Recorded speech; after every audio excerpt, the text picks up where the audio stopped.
Hi everyone, this is Madison Weisauer and I'm doing a project on number 2. So the very first thing we need to do is find the function. So we're going to use the function of dy dt and have it equal to rocket dynamics ty thrust function md cd rho a g and isp. Then we're going to state our variables. So you have h equals y1, and that's going to be altitude. V equals y2, and that's going to be velocity. M equals y3, and that's going to be mass. Next, we need to compute our thrust. So for this, we're going to have t equals thrust function Tm, thrust at time t. Now we need to compute our drag force. So we're going to have d equals 0.5 times cd times rho times a times v squared times sine v. Next, we need to ensure that the mass does not drop below dry mass. And this was stated in the problem statement that I didn't want to do this. So I need to say if m is less than or equal to md, t is going to equal 0, and dm dt is going to equal 0. So that means no thrust after fuel is gone and no mass change. If m is greater than md, then we're going to have to say dm dt equals negative t divided by isp times g, and that's going to be rate of mass change, and then we're going to end it. And then after that, we're going to say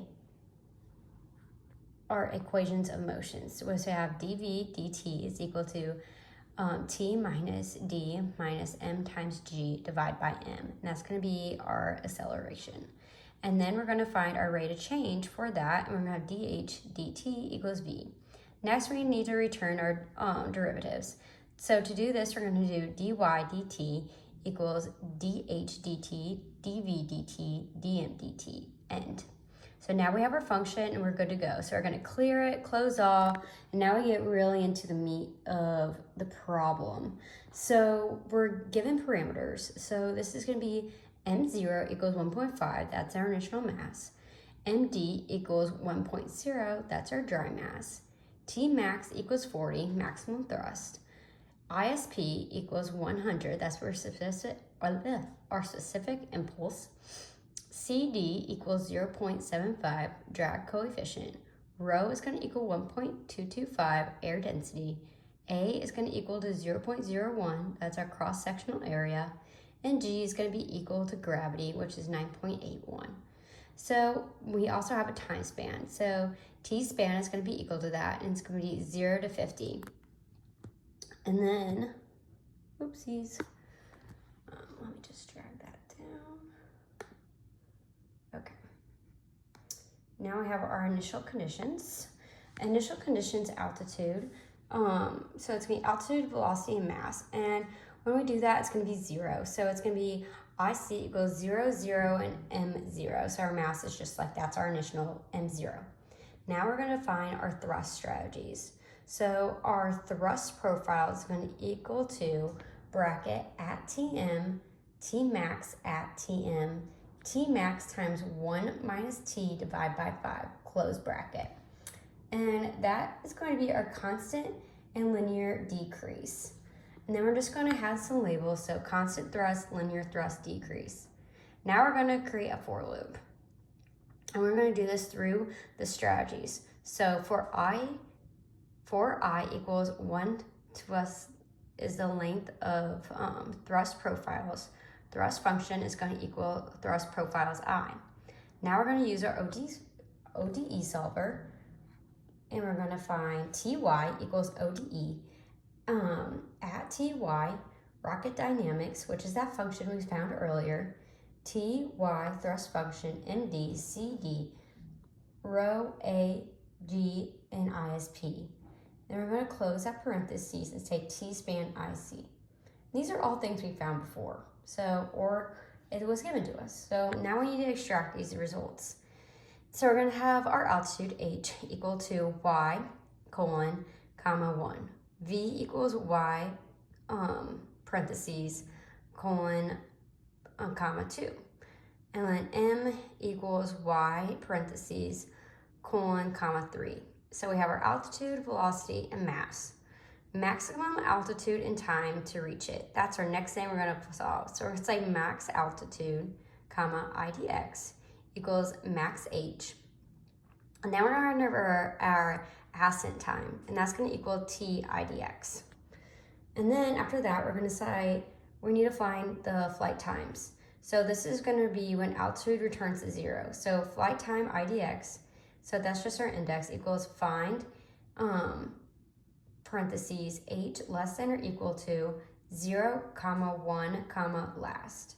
And then we need to do our flight time, which is going to be T and flight time IDX. Now we're good to roll. We have all of our main problems right here, all of our calculations, and we just really need to plot it.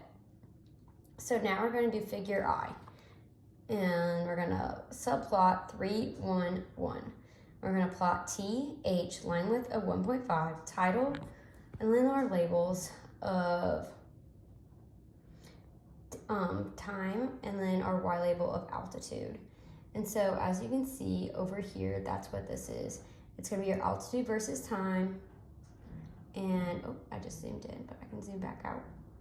And that is going to be our graph. Very good. Now we're going to do our next graph. And we're going to do subplot 3, 1, 2, because that's our another function. And we're going to do the same thing. We're going to have a line width, title, label it all out, and this is what we get over here. It's going to be velocity versus time. And then we have our third graph. So we're going to say subplot 3, 1, 3. We're going to plot T and line width of 1.5, and then our titles and our X labels and our Y labels, and we have mass versus time for this one. So that's what we get. And now we're going to display the results. So we need to say our thrust profile, which was label I, and then our printf, our maximum altitude. And then we're going to say our ascent time and our flight time, and then we're going to end. So that was just one big giant loop, and we're just going to see what it says we got.